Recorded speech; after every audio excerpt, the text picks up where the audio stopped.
Hi again. Very short video about a very important point here. And that one is redundant, but secure the points. What do I mean by that? Sometimes we are starting to take the examination. So we start first question, perfectly, I got it. So I mark it. Second question, exceptional, I also got it. I mark it. Third questions, oh shit, fuck, I didn't got anything about that.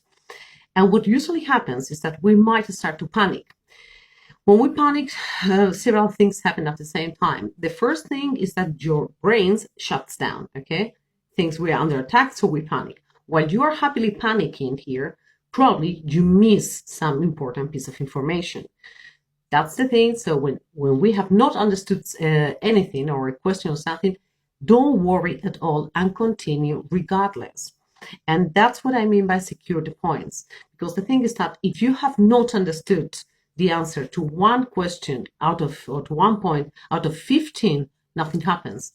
But if you panic and if you get distracted, you might lose the points for the next 2 or 3 questions. And that starts to be critical. So once again, secure the points, think globally here, think of the result of the whole thing.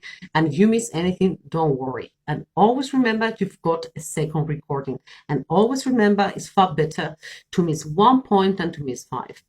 That was everything for today. Have a lovely afternoon.